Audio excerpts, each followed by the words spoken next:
So magandang araw kabola. Sa video nito kabola, pag-usapan natin draft kabola. And hindi pa po naman deadline kabola, pero pag-usapan natin yung top 3 na sa mukhang pinaka-hype kabola, no? Na pangalan currently sa mga nag-declare, and top 5 po na wingman na pwedeng matrade sa off-season na ito. So kung hindi pa subscribe, pakipindot ang subscription button. Let's start po with number 5. Enoch Valdez kabola. I think his name, di ba maalala nyo kabola, merong rumor kabola in the middle of this tournament kabola, or the last season kabola, na si Valdez ay pwede pong matrade. So si Valdez kabola ay nasa NLEX kabola. Hindi masyadong familiar na pangalan, but this guy is young, this guy is strong kabola, and the potential is there kabola, no? So Valdez, may nabalita dati nga na interesado yung TNT, pero tingnan natin kabola kung ano pong mangyayari dito. Number 4 natin, Deshaun Winston. So ito yung pinaka-obvious kabola, of course, nagkakalobo na talaga sila ng Converge kabola. I'm not sure about Converge, no? Even the fans are speaking out against it already. Kaya naman, yun, kung makikinig po ang management ng Converge, then they will do something about this one kabola. Kasi nga po, again, Winston, I'm a big believer also of Winston kabola. You guys see him as a potential top 10 player in the PBA? In a way, yes kabola. Panoorin nyo siya maglaro, no? He is really good on both ends of the court kabola. Pero of course, yeah, the numbers, medyo hindi pa binaback up yun, no? Na-claim kabola. But I think that could be really true for a very long time in the PBA. Kailangan niya din maging talagang focus din ng isang team kabola. Number 3 natin will be Cedric Bearfield kabola. So ito naman, simple lang kabola, di ba?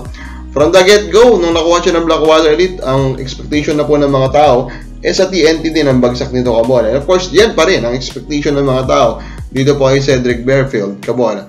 Pero of course, the hope still for us is hindi po yan mangyayari. Number 2 natin, Maverick Anmisi kabola. Simple lang ito kabola. Ginebra will surely make a move kabola to improve their team.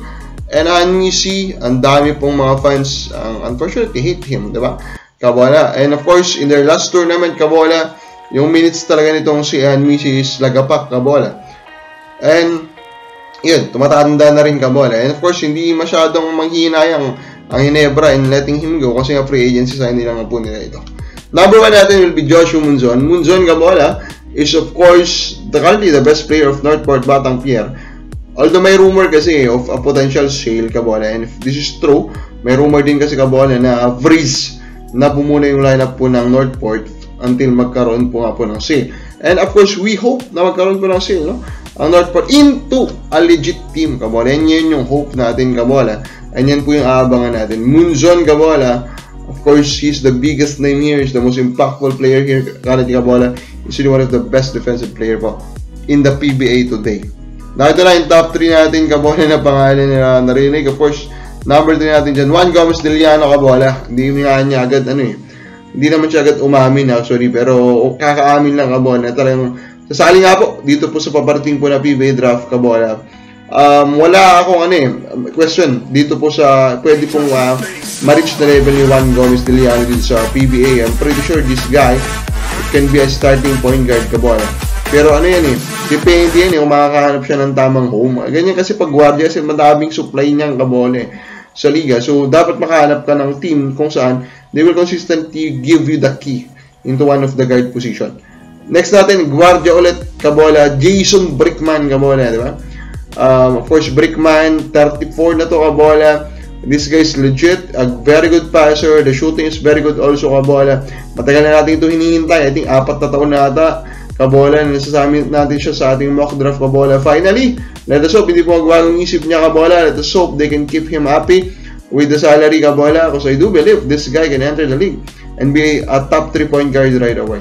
Now, doon naman sa kabaliktaran niya, which is our number 1 guy in this list currently, Dalf Panopio kabola. Panopio kabola, narinig na ito dati kabola, di ba? He's an international league player na Pinoy kabola na sumali din sa Gilas. Pero of course, he's very young kabola, he's very talented kabola. He was praised highly nung bata-bata po siya kabola. Now, tignan natin kung may papakita nga niya, madodominate niya pong PBA. Kabakabal, sabihin mo, sino ang dapat maging number 1 pick? Comment na po sa baba.